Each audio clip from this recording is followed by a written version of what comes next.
물건을 쓰다 보면 당연히 고장이 나거나 문제가 일어나겠죠? 새 제품을 산다면 간단하겠지만 비용이 만만치 않아 때로는 기존의 제품을 고쳐서 사용하는 것이 훨씬 효율적. 이때 어떤 부분을 고치고 얼마만큼의 비용이 들어갈지 설계해주는 사람이 있습니다. 발전소의 수명 연장과 성능 개선은 내게 맡겨라! 터빈 발전기 서비스를 담당하는 두산중공업 민재기 부장님을 만나봅니다.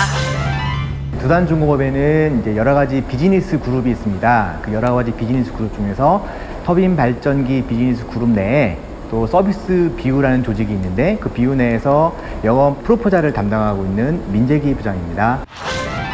서비스 비유는 이제 연상하듯이 어떤 AS 업무를 이렇게 생각하실 수 있는데요. 발전사에서 어떤 특별한 문제가 있을 경우에 AS 측면에서 지원하는 조직이 따로 있고, 저희는 이제 그 AS 조직보다는 발전소에 어떤 문제가 있고 어떤 부분을 보완을 했을 때 더 많은 성능과 더 오랜 기간의 수명 연장이 가능한지를 이제 어드바이스를 해주기 때문에 고객하고 발전소에서 또는 본사에서 많은 접촉을 통해서 저희가 새로운 수익 기회를 계속 좀 찾고 있는 상황으로 보시면 됩니다.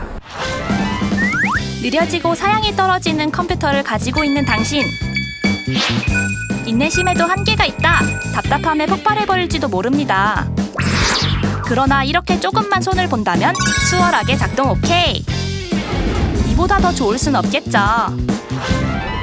네, 맞습니다. 저희가 가지고 있는 발전업계에서는 커스터머를 직접 컨택하기보다 비즈니스 투 비즈니스, 비즈니스와 비즈니스로 상대하는 그런 사업이기 때문에 발전사를 운영하는 여러 많은 사람들을 골고루 저희가 상대를 해서 그 사람들에게 저희가 가지고 있는 사업의 어떤 필요성, 그 사업의 그런 어떤 유익성을 설명을 해야 됩니다.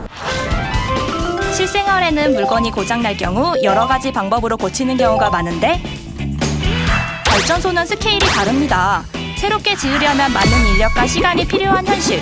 오래된 발전소를 고치게 될 경우 돈과 시간 절약은 물론 환경 보호에도 일조. 전 세계적으로 발전소가 많이 세워지고 또 오래된 발전소가 생겨나는 만큼 발전기 서비스는 급부상하고 있는 사업 중 하나입니다.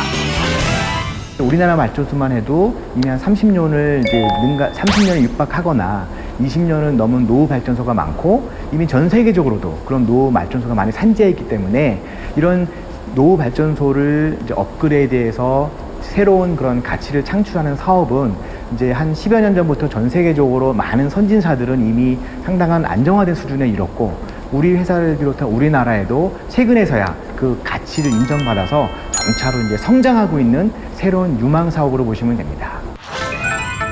앞날이 창창한 직업이란 말씀? 지금 당장 알아봐야겠어. 전기공학을 전공을 했고요. 전기와 관계된 어떤 전공과 관계된 이제 업을 하고 싶어서 처음에는 이제 발전기 설계를 한 15년간 이 회사에서 계속 업무를 했습니다. 자기가 전기공학이든 기계공학이든 어떤 다른 어떤 분야의 어떤 특수한 그런 어떤 전문 직종을 자기가 원하든 그걸 통해서 자기가 즐길 수 있는 그런 중장기적으로 즐길 수 있는 그런 직업까지 연계될 수 있다면 그것만큼 본인에게 가장 큰 메리트가 없을 거고 그걸 통해서 자기가 사회생활하는데 큰 도움을, 큰 가치를 좀 만들어낼 수 있을 거라고 저는 보고 있습니다. 어렸을 때 저는 뭐 만들고 고치고 하는 부분들을 상당히 좋아했던 기억이 납니다. 예를 들면 좀 집안에 있었던 어떤 기구나 시계나 어떤 여러 가지 장비들이 적절하게 좀 잘 돌아가지 않거나 문제가 있을 경우에 그걸 고치면서 흥미를 느꼈던 기억이 지금 말씀을 드리니까 나는데요. 지금 하는 업무나 지금 하고 있는 그런 업에 좀 그 적성이나 과거에 가졌던 그런 그 것들도 많이 좀 연관이 되는 것 같습니다. 국한어, 한국어, 영어 3개국어 하고 있습니다. 영어의 중요성은 마르고 닳도록 이야기해도 부족하다. 이 직업 역시 영어를 비롯한 외국어 실력은 필수. 외국어는 기본입니다.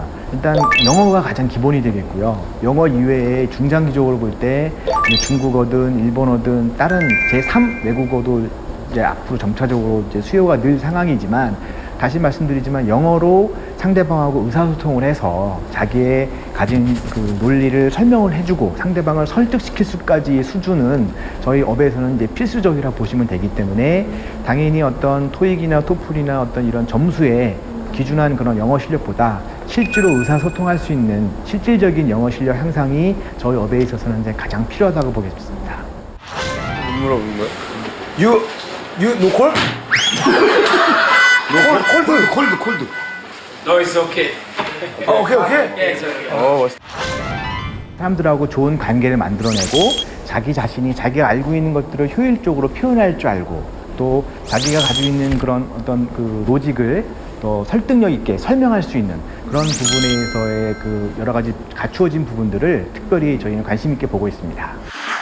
일을 하다 보면 수많은 사람들을 만나고 다른 업체들과 경쟁을 하기도 하는데요. 그래서 사람을 상대할 수 있는 스킬이 꼭 필요하답니다. 제 개인적으로 보니까 사람과 사람을 상대하는 게 제일 어려웠던 것 같습니다. 그러니까 사내에 있는 많은 조직들하고 관계를 해야 되고 경쟁사하고도 관계를 가져야 되고 고객하고도 관계를 가져야 되는데 그 관계를 가진다는 것이 물론 사람이지만 상당히 어려울 때가 있습니다.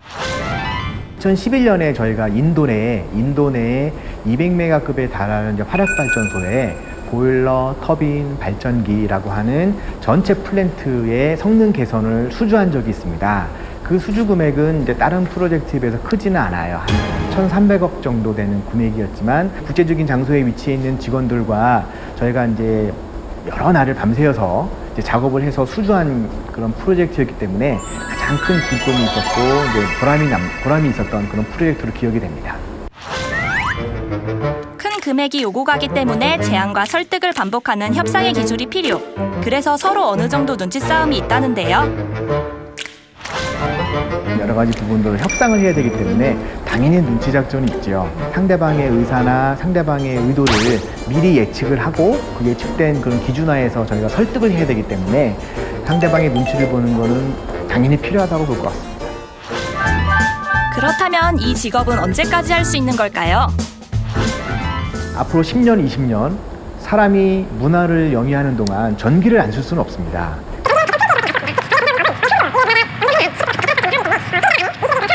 인류 문화가 있는 한 저희 발전업은 계속 지속될 거고 발전업이 지속되는 한 저희 서비스업은 계속 발전할 수밖에 없는 구조로 보시면 됩니다.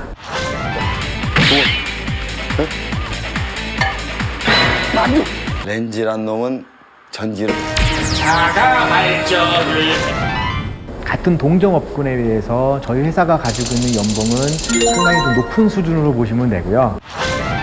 국내에도 그렇고 해외에도 그렇고 너무나 수많은 많은 노후 발전소들이 지금 어떤 종합병원의 의사들의 처방을 진단을 기다리면서 새로워지기를 원하고 있는 손길을 저희한테 치고 있네요.